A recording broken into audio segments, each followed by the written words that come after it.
Hi hello ಎಲ್ರಿಗೂ ನಮಸ್ಕಾರ. ಒಂದು ಎಂಟ್ರಿ ತೊಗೊಂಡಿದ್ದೆ ಬ್ಯಾಂಕ್ ನಿಫ್ಟಿನಲ್ಲಿ.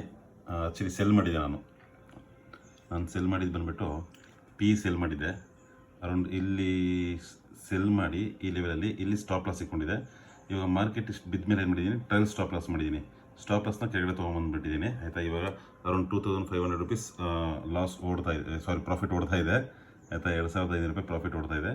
ಇವಾಗ ಏನು ಮಾಡಿದ್ದೀನಿ, ಸ್ಟಾಪ್ ಲಾಸ್ ಇಲ್ಲಿತ್ತು ನಂದು. ಆಲ್ಮೋಸ್ಟ್ ಎಷ್ಟು ಪಾಯಿಂಟ್ ಇತ್ತು ಅಂತ ಹೇಳಿದ್ರೆ ಒಂದು 40 ಪಾಯಿಂಟ್ ಸ್ಟಾಪ್ ಲಾಸ್ ಇತ್ತು, 30 ಪಾಯಿಂಟ್ ಸ್ಟಾಪ್ ಲಾಸ್ ಇತ್ತು. ಇಲ್ಲಿ ಯಾವಾಗ ರಿವರ್ಸ್ ಆಯಿತು, ರಿವರ್ಸ್ ಆದಾಗ ನಾನು ಏನು ಮಾಡಿದೆ, ಇಲ್ಲಿ ಎಂಟ್ರಿ ತೊಗೊಂಡು ಆಯಿತಾ, ಇಲ್ಲಿ ಸ್ಟಾಪ್ ಲಾಸ್ ಸಿಗಿದೆ.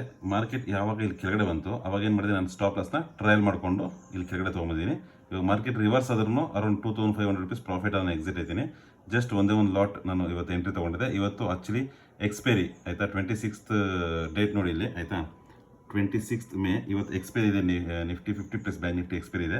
ಅದರಿಂದ ಆಪ್ಷನ್ ಸೆಲ್ಲಿಂಗ್ ಮಾಡಿದೆ ನಾನು. ಆಕ್ಚುಲಿ ಬೈಯಿಂಗ್ ಪ್ರಿಫೇರ್ ಮಾಡಿದೆ ನಾನು, ಓನ್ಲಿ ಸೆಲ್ಲಿಂಗೇ ಮಾಡೋದು. ಇವತ್ತು ಇಂಟ್ರಾಡೇಗೆ ಅಂತ ಒಂದು ಪೊಸಿಷನ್ ತೊಗೊಂಡಿದ್ದರಿಂದ ಇವಾಗ 2500 rupees ಪ್ರಾಫಿಟ್ ಓಡ್ತಾ ಇದೆ. Thank you. ನನ್ನ ಫಾಲೋ ಮಾಡಿ, ಯಾರಿಗಾರು ಹೆಚ್ಚು ಮಾಹಿತಿ ಬೇಕಂದರೆ. Thank you.